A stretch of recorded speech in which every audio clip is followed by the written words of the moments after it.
ఇప్పుడు ఖుషీకి కోపం వచ్చేలా నడుచుకుంటే తన గురించి పట్టించుకోవట్లేదు అని తిడుతున్నావు. అసలు న్యాయమేనా ఇది? రాధ ఖుషీకి కోపం తెప్పించడానికి అలా ప్రవర్తించడం లేదమ్మా. నేను జరిగిన పెళ్లి చెల్లదు అన్న కోపంతో అలా ప్రవర్తిస్తోంది. రాధని నువ్వు అపార్థం చేసుకుంటున్నావురా. రాధ ప్రేమని పంచే మనిషే గాని పగని పెంచుకునే మనిషి కాదు. అందరికంటే ఎక్కువగా రాధకి దగ్గరగా నువ్వే ఉన్నావు. తనెలాంటిదో మాకన్నా నీకే బాగా తెలుసు. అలాంటిది రాధ గురించి నువ్వే ఇలా ఆలోచించటం కరెక్ట్ కాదు శ్యామ్. మరి నా జీవితంలో ఆడదానికి చోటు లేదని తెలిసి కూడా తను నా మీద ఆశలు పెంచుకోవడం కరెక్టా? ఆ తాళి నా చేతులతో నేను కట్టలేదని తెలిసి కూడా జరిగిన పెళ్లి నిజం అనుకోవడం కరెక్టా? ఖుషీకి తన మీద ద్వేషం కలిగేలా చెయ్యకుండా ఖుషీ మీద ఎనలేని ప్రేమను పెంచుకోవడం కరెక్టా? ఏది కరెక్టమ్మా? రేయ్, ప్రేమ అనేది అనుకోకుండా కలిగే అనుభూతిరా, కావాలని తెచ్చిపెట్టుకునేది కాదు. రాధా ఖుషీల్ది విడదీయలేని బంధం. అలాంటి బంధం ఏర్పడుతుందన్న భయంతోనే నేను ఖుషీకి అమ్మగా రాధను తీసుకురావడం కరెక్ట్ కాదు అన్నాను. కానీ మీరే నా మాట వినలేదు. తనే కరెక్ట్ అని నువ్వు నమ్మావు. ఖుషీకి తన మీద ద్వేషం కలిగేలా చెయ్యగలనని రాధ కూడా నమ్మకంగా చెప్పింది. కానీ ఏం జరిగింది? నేను భయపడ్డట్టే జరిగిందా లేదా? భయపడ్డట్టేంటి, అంతకు మించి నేను ఊహించేందుకు కూడా జరిగింది. రాధని నీ భార్యగా అంగీకరించడానికి నీకున్న ప్రాబ్లం ఏంటి శ్యామ్? నానా,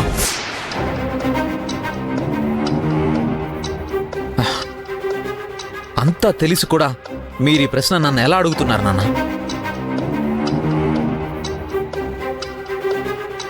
మీకు రాధ మీద అభిమానం ఉండొచ్చు, తప్పులేదు.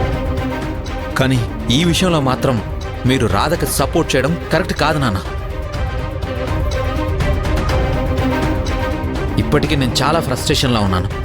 మీరు ఇలా మాట్లాడి నన్ను ఇంకా ఇబ్బంది పెట్టద్దు ప్లీజ్. మా ఆలోచన నువ్వు ఇబ్బంది పడకూడదనే గాని నిన్నిబ్బంది పెట్టాలని కాదురా. మేం చెప్పాలనుకున్నది మేం చెప్పాం, ఇక నీ ఇష్టం.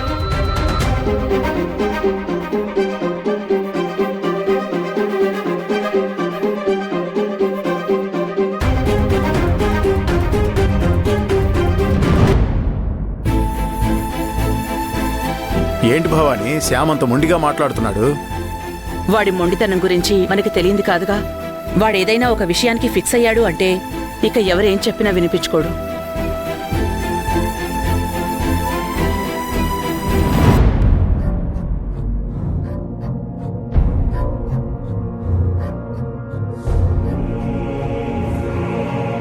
ఏంటి, రాధ తరపున వకాల్తా పుచ్చుకొని శ్యామ్ని కన్విన్స్ చేయటానికి వెళ్లారా?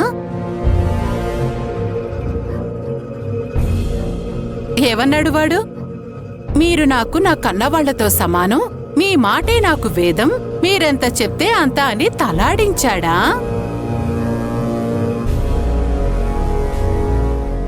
మాడిపోయిన వీళ్ళ మొహాలు చూస్తుంటేనే తెలుస్తుంది మామయ్య వీళ్ళ మాటల్ని కొట్టిపాడేశాడని. ఏం భవానీ గారు, రాధని ఇంట్లో నుంచి వెళ్ళనివ్వను అని నాతో ఛాలెంజ్ చేశారు కదా, ఇప్పుడేం చేస్తారు? రాధని ఆపగలుగుతారా? మీ వల్ల కాదు, మీరు ఏమీ చేయలేరు. నా సంగతి సరే సునందా, నువ్వు రాధని గెంటేస్తానని నాతో ఛాలెంజ్ చేసావు కదా, నువ్వు ఏం చేయలేకపోయావుగా. ఏవీ చేయనట్టుగా ఉంటూ అంతా చేసింది నేనే భవానీ గారు. రాధ ఇల్లు వదిలి వెళ్లిపోవటానికి సిద్ధపడిందంటే దానికి కారణం నేనే. కాదు సునందా, నువ్వు పెట్టే ఇబ్బందులు తట్టుకోలేక రాధ పారిపోతుంది అనుకోవడం నీ పొరపాటు. తను వెళ్ళాలి అనుకుంది కాబట్టి ఆ ఇబ్బందులన్నీ భరిస్తోంది. జరిగేదంతా రాధాశ్యామ్ల నిర్ణయం ప్రకారమే జరుగుతుంది. పరిస్థితిని బట్టి వాళ్ల మనసులు ఎప్పుడైనా మారిపోవచ్చు.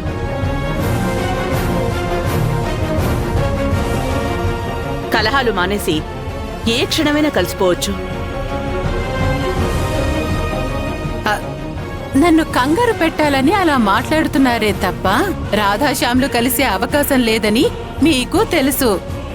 నువ్వు నీ స్వార్థంతో కోరుకుంటున్నావు కాబట్టి వాళ్ళిద్దరూ కలవకూడదనుకుంటున్నావు. నేను నా సంకల్ప బలాన్ని నమ్ముకున్నాను కాబట్టి నేను కోరుకున్నట్టుగా రాధ మెళ్ళో పడిన తాళే వాళ్ల బంధాన్ని నిలబెడుతుంది అని నమ్ముతున్నాను. ఎవరి ముందు ఏం మాట్లాడుతున్నారు భవానీ గారు?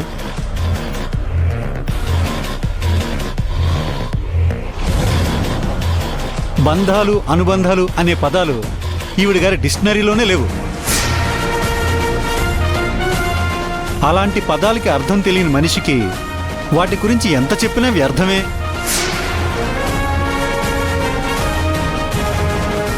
ఏంటి నాన్నా వీళ్లతో చేరి నువ్వు మమ్మల్ని ఎగతాలు చేస్తున్నావు? ఎలా కనపడుతున్నావు మేము నీకు? తులసి వనంలో గంజాయి మొక్కల్లా కనబడుతున్నారు.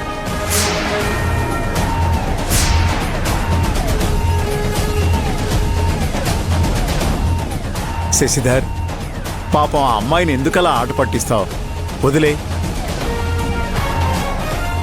ఏదో సాధించబోతున్నారని సంబరపడిపోతున్నారు.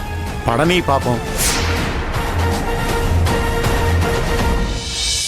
చూడు, రాధ వెళ్ళిపోతుంది కాబట్టి నందినిని శ్యామ్కి ముడిపెట్టే అవకాశం మళ్లీ దొరికిందని మురిసిపోకు.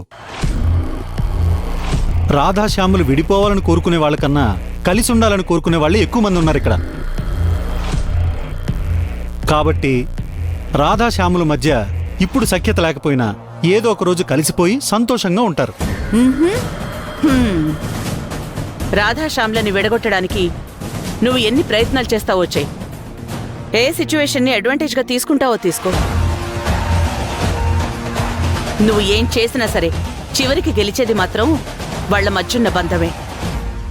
అది గుర్తుపెట్టుకొస్తున్నందా?